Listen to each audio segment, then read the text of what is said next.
صلاۃ و سلام علیک یا رسول اللہ صلی اللہ علی محمد صلی اللہ تعالیٰ علیہ وسلم۔ میرے پیارے آقا صلی اللہ تعالیٰ علیہ وسلم کے پیارے دیوانوں، اب آئیے جو آیت مبارکہ تلاوت کرنے کا شرف حاصل ہوا، اس سے قبل حضور تاج الشریعہ کے چند کلام نعت پاک کا سماعت کرے توجہ چاہوں گا۔ ایک مرتبہ محبت سے کہہ دیجئے سبحان اللہ۔ زندگی یہ نہیں ہے کسی کے لیے،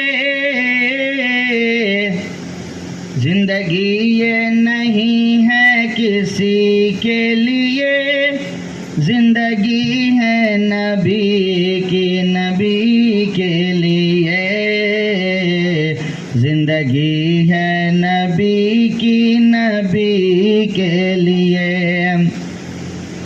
زندگی یہ نہیں ہے کسی کے لیے، زندگی ہے نبی کی نبی کے لیے، زندگی ہے نبی کی نبی کے لیے۔ نہ سمجھ مرتے ہیں زندگی کے لیے، نہ سمجھ مرتے ہیں زندگی کے لیے، جینا مرنا ہے سب کچھ نبی کے لیے، جینا مرنا ہے سب کچھ نبی کے لیے۔ چاندنی 4 دن ہے سبھی کے لیے، چاندنی 4 دن ہے سبھی کے لیے، ہے صدا چاند اب تم نبی کے لیے، زندگی یہ نہیں ہے کسی کے لیے، زندگی ہے نبی کی نبی کے لیے، زندگی یہ نہیں ہے کسی کے لیے۔ عشق کر لو یہاں منکرو 4 دن، عشق کر لو یہاں منکرو 4 دن، مر کے ترسو گے اس زندگی کے لیے، زندگی یہ نہیں ہے کسی کے لیے، زندگی ہے نبی کی نبی کے لیے، زندگی یہ نہیں ہے کسی کے لیے۔ جن کے دل میں ہے عشق نبی کی چمک، جن کے دل میں ہے عشق نبی کی چمک، جن کے دل میں ہے عشق نبی کی چمک، جن کے دل میں ہے عشق نبی کی چمک، وہ ترستے نہیں چاندنی کے لیے، وہ ترستے نہیں چاندنی کے لیے، زندگی یہ نہیں ہے کسی کے لیے، زندگی ہے نبی کی نبی کے لیے۔ آخر سے سماعت فرمائیے توجہ چاہوں گا۔ اختر قادری خلد میں چل دیا، اختر قادری خلد میں چل دیا، اختر قادری خلد میں چل دیا، اختر قادری خلد میں چل دیا، خلد والا ہے ایک ہر قادری کے لیے، زندگی یہ نہیں ہے کسی کے لیے، زندگی ہے نبی کی نبی کے لیے۔ ایک مرتبہ درود پاک پڑھ لیجیے، اللہم صلی علی سیدنا مولانا محمد بارک وسلم، صلو علیہ، صلاۃ و سلام علیک یا رسول اللہ صلی اللہ تعالیٰ علیہ وسلم۔ میرے پیارے آقا صلی اللہ تعالیٰ علیہ وسلم کے پیارے پیارے دیوانوں، یہ آج کا جو محفل میلاد ہے، ایک زیارت کے سلسلے سے مرحومہ رشیدہ بہن کی تفضل سے اس محفل پاک کی منعقد کی گئی ہے۔ ہم دعا کرتے ہیں کہ اللہ رب العزت اس محفل پاک کی برکت سے مرحومہ کے درجات کو بلندی و بالا عطا فرمائیں۔ میرے پیارے آقا صلی اللہ تعالیٰ علیہ وسلم کے پیارے دیوانوں، یہ زندگی اور ہماری اور آپ کی جو ہے ایک چھوٹی سی ایک لمحے کی زندگی ہے۔ اس زندگی کا کوئی بھروسہ نہیں۔ میرے آقا فرماتے ہیں کہ جب تم نماز پڑھو تو ہر نماز کو تم آخری نماز سمجھ کر پڑھو، کہیں ایسا نہ ہو کہ آپ جو نماز پڑھیں پھر آپ کو پھر زندگی ملے۔ یعنی ہمیں ہمیشہ جب بھی ہم نماز پڑھیں تو یہ محسوس کریں کہ میں زندگی کی آخری نماز پڑھ رہا ہوں، کہیں ایسا نہ ہو کہ اس نماز کے بعد پھر مجھے زندگی ملے پھر نماز پڑھ سکوں۔ میرے آقا فرماتے ہیں کہ موت آنکھ کی پلک سے چھپکنے سے پہلے بھی آ سکتی ہے، تو ہمیں اپنی موت کو اتنا قریب سمجھنا چاہیے۔ یا اور بات ہے کہ ہم اس دنیا کی رنگین کو دیکھ کر، اس دنیا کی شان و شوکت کو دیکھ کر، اس دنیا کی خوبصورت بنگلے کو دیکھ کر، جائیداد کو دیکھ کر، دولتوں کو دیکھ کر ہم نے کچھ اور سوچ کے ہم جی رہے ہیں۔ یہی وجہ ہے کہ آج ہمیں اپنی موت سے ڈر لگ رہا ہے۔ یہی وجہ ہے کہ آج ہمیں زندگی کی ساری چیز سے ڈر لگ رہی ہے، ہمیں ہر چیز سے ڈر لگنے لگے۔ آخر بات کیوں؟ آخر ہمیں اپنی موت سے کیوں ڈر لگ رہا ہے؟ اس لیے کہ ہم نے اس دنیا سے محبت کرنا شروع کر دیا۔ کاش اگر یہی محبت اگر ہمارے لیے آخرت کی محبت ہوتی تو یقیناً نہ ہم موت سے ڈرتے، نہ ہم اس دنیا کی کسی چیز سے ہم ڈرتے۔ تو میرے پیارے آقا صلی اللہ تعالیٰ علیہ وسلم کے پیارے دیوانوں، دنیا آپ دیکھیے، حضرت نوح علیہ السلام انبیاء میں سب سے زیادہ عمر پائے جانے والے پیغمبر حضرت نوح علیہ السلام کی ذات ہے۔ آپ نے 950 سال تک دین کی خدمت کی، ایک خدا کی وحدانیت کی گواہی دی،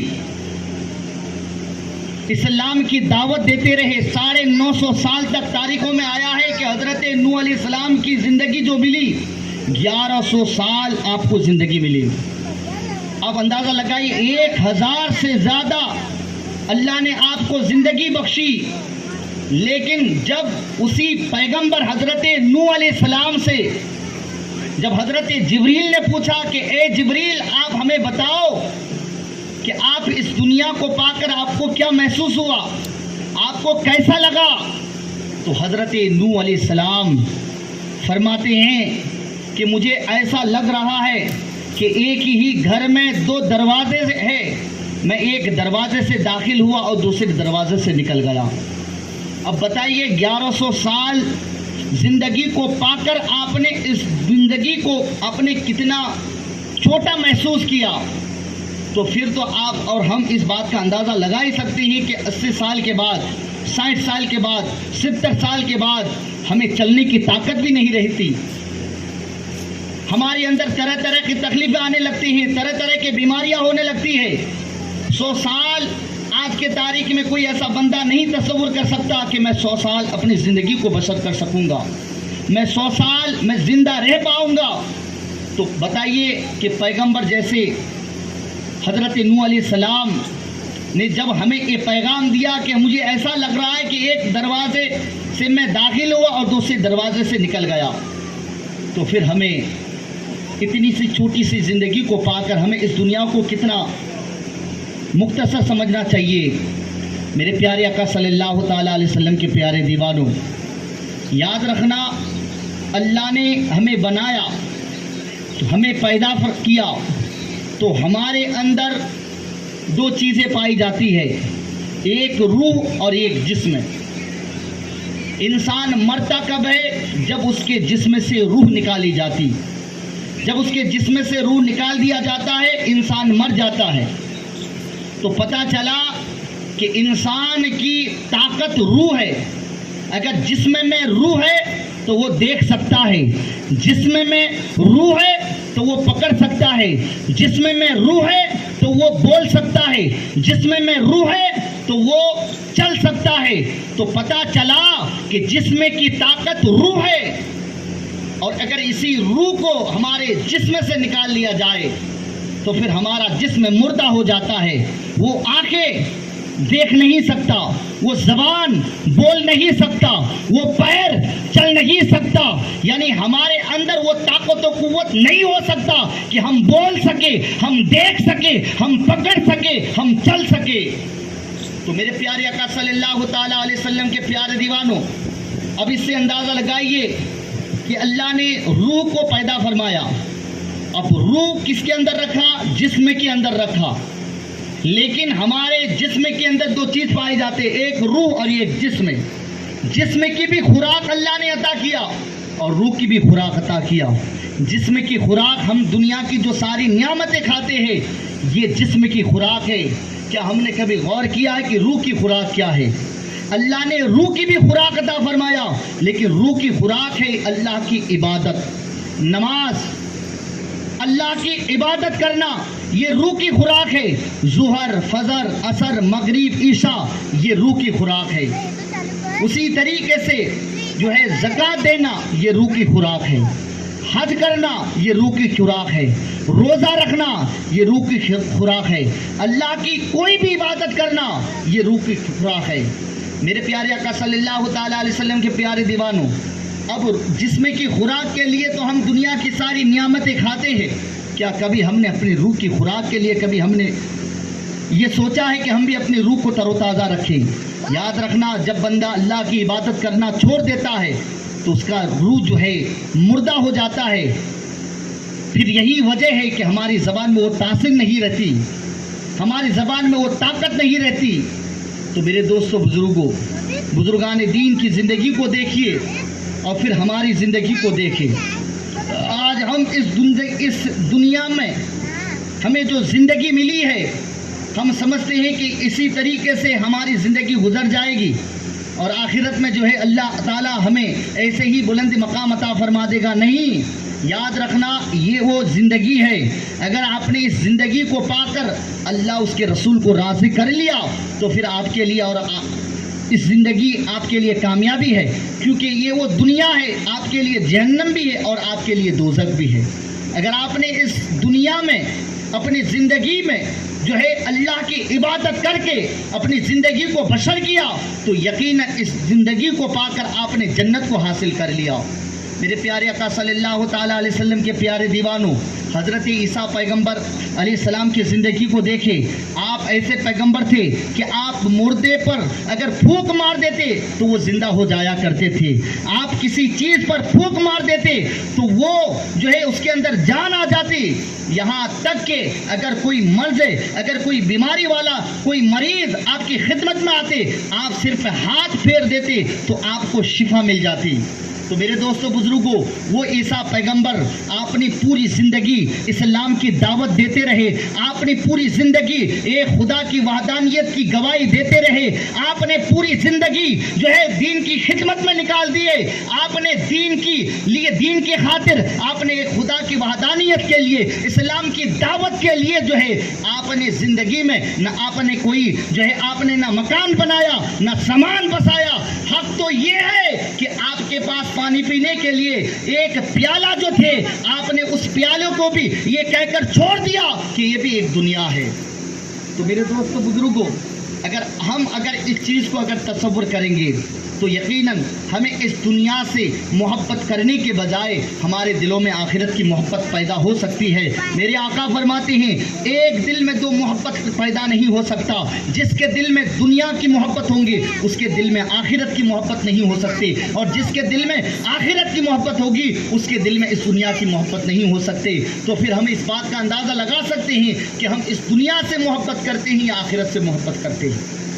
میرے پیارے آقا صلی اللہ تعالیٰ علیہ وسلم کے پیارے دیوانوں، حضرت داؤد طائی رحمۃ اللہ علیہ کی زندگی کو دیکھیے. یہ حضرت داؤد طائی رحمۃ اللہ علیہ کون ہیں؟ یہ حضرت امام اعظم ابو حنیفہ رضی اللہ تعالیٰ عنہ کے شاگردوں میں سے ایک خاص شاگرد ہے. آپ صوفی باصفا تھے. تاریخوں میں آیا ہے کہ جب آپ کو آپ کے والد صاحب کی طرف سے آپ کو جو مکان دیا گیا، جو آپ کو ترکے میں ملا تھا، آپ اس مکان میں آپ کیا کرتے تھے؟ ساری رات اور دن اللہ کی عبادت میں مشغول رہتے تھے، یاد الہی میں مشغول رہتے تھے۔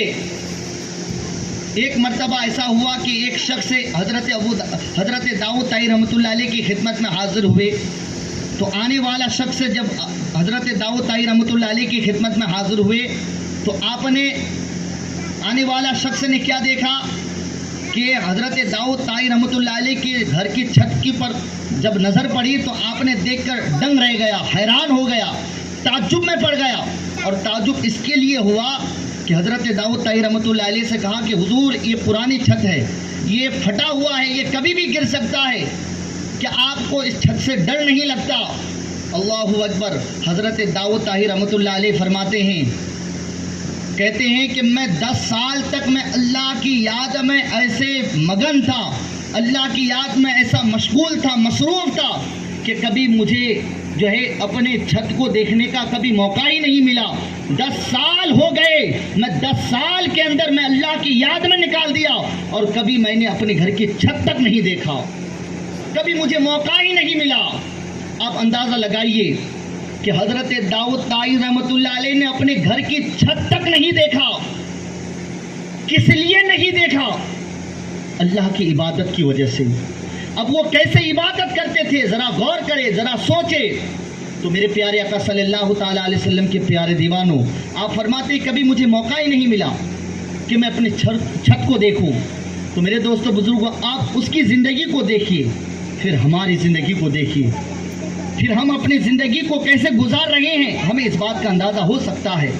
ہمارا حال تو یہ ہے کہ ہم 5 وقت کی نماز بجماعت کے ساتھ ادا تک نہیں کر پاتے، اور اگر ہم نماز پڑھ بھی لیتے تو ہمارا حال تو یہ ہے کہ 2 منٹ کے لیے ہماری ذہن نماز کی طرف تکتی بھی نہیں ہے، ہمارا ذہن بہک جاتا ہے۔ ہم کیسے مسلمان ہیں؟ ہم اپنی زندگی کو کیسے گزار رہے ہیں؟ میرے دوستو بزرگوں، حضرت داؤد طائی رحمۃ اللہ علیہ جب آپ کھانا کھاتے تھے تو آپ اپنی روٹی کو پانی میں ڈبا کر کے کھایا کرتے تھے، بھگا کر کے کھایا کرتے تھے۔ کسی نے پوچھا حضور آپ ہر وقت اپنی روٹی کو پانی میں ڈبا کر کھاتے ہیں، آپ روٹی کو چبا کر کیوں نہیں کھاتے؟ اللہ اکبر۔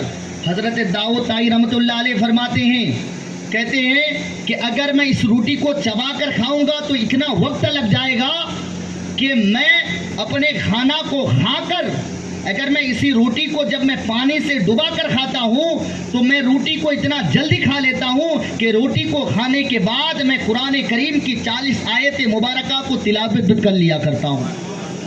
اب اولیاء کرام کی زندگی کو دیکھیں، بزرگوں کی زندگی کو دیکھیں، پھر آپ اپنے آپ کو دیکھیں، غور کریں۔ اللہ والے اگر کھاتے تھے تو یہ سوچ کر کھاتے تھے کہ کھانے میں زیادہ تاخیر نہ ہو جائے، اگر تاخیر ہوگا تو عبادت کرنے میں پھر کمی ہو جائے گی، اس لیے کم کھایا کرتے تھے تاکہ اگر جتنا جلدی کھاؤں گا تو تسبیح و تحلیل پڑھنے میں مجھے زیادہ موقع مل سکتا ہے۔ تو میرے پیارے آقا صلی اللہ تعالیٰ علیہ وسلم کے پیارے دیوانوں، تو اسی طریقے سے ہم جب اولیاء کرام کی زندگی کو دیکھیں گے، یہ نہ سمجھیے کہ ہمارا کاروبار بہت بڑا ہے، ہمیں وقت نہیں ملتا، وقت اگرچہ نہیں ملتا، ہماری ذمہ داری یہ نہیں کہ کاروبار کی وجہ سے ہم اللہ کی دین سے دور ہو جائے، اسلام سے دور ہو جائے، نماز سے دور ہو جائے، دینی محفل میں بیٹھنے سے دور ہو جائے، علماء کے قریب بیٹھنے سے دور ہو جائے۔ میرے دوستو بزرگوں، کیا کبھی آپ نے ایسا سنا کہ ایک ایسے بھی بادشاہ تھے جو 7 ملکوں کے بادشاہ تھے؟ وہ کون شخص تھا؟ وہ حضرت ابراہیم ابن ادم تھے۔ حضرت ابراہیم ابن ادم 7 ملکوں کے بادشاہ تھے، 7 ملکوں کے حکمراں تھے، 7 ملکوں کے تخت و تاج کی حکومت آپ کے ہاتھ میں تھی۔ میرے پیارے آقا صلی اللہ تعالیٰ علیہ وسلم کے پیارے دیوانوں، وہ کیسے بادشاہ ہوئے ہوں گے جو 7 ملکوں کے بادشاہ تھے؟ لیکن اللہ اکبر، ہم اس لیے ہم اپنے قوم سے بڑی امیدیں رکھتے ہیں، ہم دین کی باتیں اس لیے زیادہ تر بتانے کی کوشش کرتے ہیں، کہیں ایسا نہ ہو کہ کوئی ایسی بات اس کے دل میں اثر کر گیا، اور یقیناً اگر اثر کر گیا تو ہو سکتا ہے کہ ایک چھوٹی سی بات کی وجہ سے اس کے دل کی دنیا بدل جائے۔ تو میرے دوستو بزرگوں، یہ ہر عالم اپنی قوم سے بڑی امید رکھتے ہیں. اسی طریقے سے حضرت ابراہیم ابن ادھم 7 ملکوں کے بادشاہ تھے. ایک مرتبہ ایسا ہوا کہ آپ شاہی محل کے شاہی مسند پر بیٹھے ہوئے تھے، رات کے وقت بیٹھے ہوئے تھے. اچانک آپ کے گھر کے چھت سے شور غلبہ کی آواز آنے لگی، یعنی چلنے کی آواز آنے لگی. تو جب چلنے کی آواز آنے لگی تو آپ نے سوچا کہ ایک بادشاہ کے محل پر اور چھت پر یہ کون چل رہا ہے، یہ کون شور کر رہا ہے، کون آواز کر رہا ہے، چلنے کی آواز کیوں آ رہی ہے. تو حضرت ابراہیم ابن ادھم اپنے شاہی مسند پہ بیٹھے ہوئے اپنے کھڑکی کے دروازے سے آپ نے آواز دیا. آواز دے کر آپ نے کہا کہ اے چھت پہ چلنے والے تم کون ہو، اور اتنی رات کو ایک بادشاہ کے محل پر کیا ڈھونڈ رہے ہو، کیا تلاش کر رہے ہو. اللہ اکبر. آواز دینے والے نے جب آواز دیا تو جواب دینے والوں نے جواب دیا، کہا کہ اے ابراہیم، ہم آپ کے گھر کی چھت پر ہم اونٹ تلاش کرنے کے لیے آئے ہیں. اللہ اکبر. کیا کہہ رہے ہیں؟ ہم اونٹ کو ڈھونڈنے آئے ہیں، اونٹ تلاش کرنے آئے ہیں. تو ابراہیم ابن ادھم نے فرمایا کہ تم بڑے بیوقوف لگتے ہو، ارے ایسے کیسے ہو سکتا ہے؟ کیا کسی کے گھر کے چھت پہ اونٹ مل سکتا ہے؟ اور تم تو ایک بادشاہ کے محل پر آ کر اونٹ ڈھونڈ رہے ہو، یہ کیسے ہو سکتا ہے؟ اللہ اکبر. جب آپ نے یہ کہا تو جواب دینے والوں نے جب جواب دیا، اس جواب سے ابراہیم ابن ادھم کے دل کی دنیا بدل گئے. اللہ اکبر. جواب دینے والوں نے جواب دیا، کہا کہ اے ابراہیم، اے بادشاہ، جب آپ یہ کہہ رہے ہیں کہ ایک بادشاہ کے چھت پر اونٹ نہیں مل سکتا، تو پھر یاد رکھنا شاہی محل کے شاہی مسند پر بیٹھ کر اگر تم خدا کو ڈھونڈو گے تو خدا بھی نہیں مل سکتا. اللہ اکبر. سوچنے والی بات ہے. کیا کہا کہ شاہی مسند پر بیٹھ کر اگر تم خدا کو ڈھونڈو گے تو نہیں مل سکتا. اگر خدا کا قرب حاصل کرنا چاہتے ہو تو پھر تمہیں اللہ کا قرب حاصل کرنے کے لیے اللہ کی عبادت کرنی پڑے گی. اللہ اکبر. ابراہیم ابن ادھم فرماتے ہیں کہ جب میں نے یہ جملہ سنا تو دل کی دنیا بدل گئی، اور میں نے اپنے دل میں ارادہ کر لیا، میں نے اپنے دل میں پکا یقین کر لیا کہ اب میں اللہ کا قرب حاصل کروں گا. کہہ دیجئے سبحان اللہ. میں رب کو حاصل کر کے رہوں گا.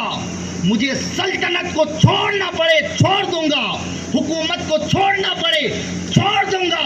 اور حقیقت میں ایسا ہی ہوا. جو 7 ملکوں کے بادشاہ تھے، آپ یاد رکھیے ہمارے گاؤں میں جب کوئی سرپنچ بنتا ہے تو ان کے بولنے کا تیور بدل جاتا ہے، ان کے بولنے کا انداز بدل جاتا ہے، بڑے چھوٹے کی تمیز اس کے اندر سے نکل جاتا ہے. جو 7 ملکوں کا بادشاہ ہو، اللہ اکبر، اس کی کیا حکومت ہوگی، ان کا کیا شان ہوگا، ان کا کیا دبدبہ ہوگا. لیکن وہ بادشاہ اللہ کا قرب حاصل کرنے کے لیے، رب کو پانے کے لیے، رب کو راضی کرنے کے لیے آپ نے ساری حکومت کو چھوڑنے کے لیے تیار ہو گئے. بتائیے جب وہ 7 ملکوں کی حکومت کو چھوڑنے کے لیے تیار ہو سکتے ہیں تو کیا ہمارا ایک چھوٹا کاروبار کو چھوڑ کر کچھ وقتوں کے لیے، کچھ لمحوں کے لیے کیا ہم اپنے کاروبار کو بند کر کے کیا ہم 5 وقت کی نماز نہیں پڑھ سکتے؟ کیا ہم کوشش کرنے سے کیا ہماری کوشش پوری نہیں ہو سکتی؟ یقیناً ہو سکتی ہے. بس ہمیں اپنی روش کو بدلنا ہوگا، اپنی سوچ کو بدلنا ہوگا، اپنے خیال کو بدلنا ہوگا. جب ہم اپنی سوچ کو بدلیں گے تو یقیناً ہم اپنے کاروبار کو بھی سنبھال سکتے ہیں اور نماز کی پابندی بھی کر سکتے ہیں اور اسلام کے دائرے پہ ہم اپنی زندگی کو بسر بھی کر سکتے ہیں. شرط یہ ہے کہ ہمیں اپنی ذمہ داری کو سمجھنا ہوگا، اپنے آپ کو پہچاننا ہوگا. لوگ کہتے ہیں کہ ہم اپنی زندگی کو گزار لیں گے، ہمیں کیا، کوئی کچھ بولے، کوئی بھاڑ میں جائے، یہ ہماری جملہ ہے. کیا مسلمان کو ایسا جملہ بولنا کیا شبہ دیتا ہے؟ یقیناً شبہ نہیں دیتا. یاد رکھنا مسلمان جو ہوتا ہے وہ اسلام کے ڈسپلے ہوتے ہیں. مسلمان اگر اچھا کرتا ہے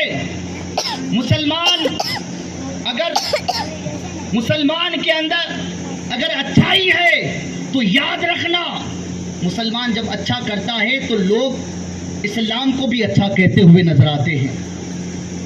آپ کو دیکھ کر لوگ یہ فرق کرتے ہیں کہ آپ اچھے ہیں تو اسلام اچھے ہے، آپ برے ہیں تو اسلام برے ہے۔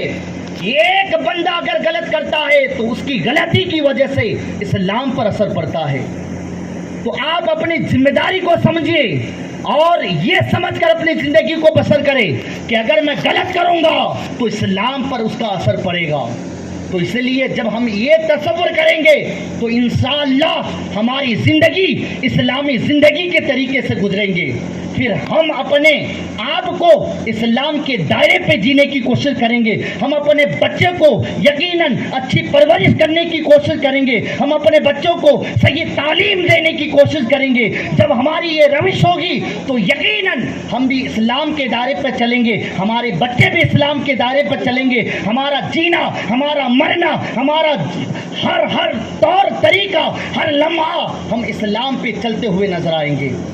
تو میرے دوستو بزرگوں، تو حضرت ابراہیم ابن ادم نے کہا کہ جب میں نے یہ جملہ سنا تو میرا جو ہے دل کی دنیا بدل گیا، اور اسی وقت جو ہے میں نے اپنی حکومت کو، اپنے تاج و تختوں کو میں نے خیر آباد کر دیا۔ کہہ دیجیے سبحان اللہ۔ میں نے اپنی بادشاہیت کو چھوڑ دیا۔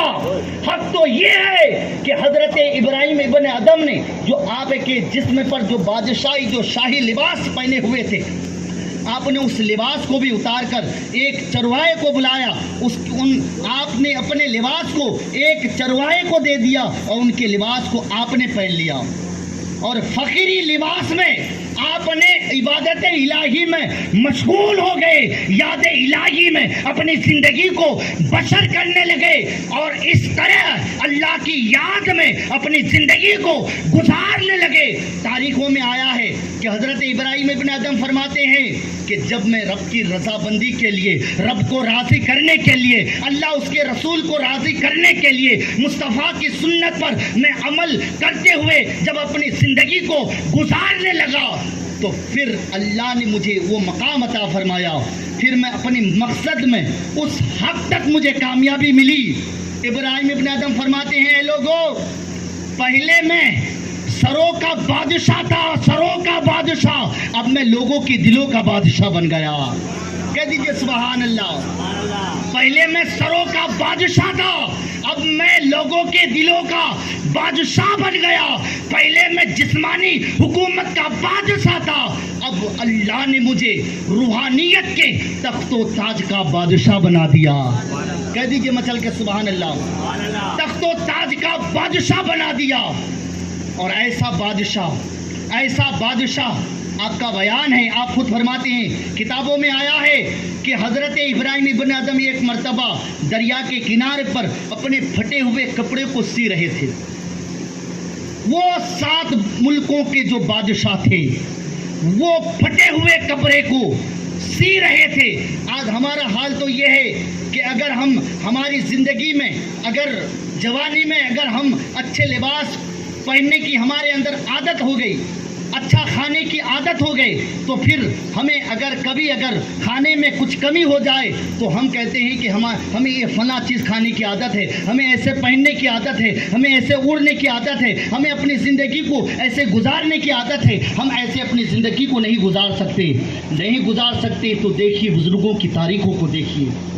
وہ بادشاہ جب آپ کا لباس ہوتا تھا تو وہ شاہی لباس ہوا کرتے تھے، بادشاہی لباس ہوا کرتے تھے، لیکن وہی بادشاہ جب اللہ کے قربوں کو حاصل کرنے کے لیے اپنی زندگی کو بسر کرنے لگے تو پھٹے ہوئے کپڑوں کو آپ سیتے ہوئے نظر آ رہے ہیں، لیکن حقیقت میں وہ دنیاوی زندگی میں اس نے فقیری لباس تو اپنایا، لیکن حقیقت میں وہ روحانیت کے بادشاہ تھے۔ تو جب سی رہے تھے، اتنے میں کیا ہوا کہ اسی دریا کے کنارے سے آپ کے جو وزیر آپ کے یہاں جو پہلے رہ چکے تھے ان کا گزر ہوا۔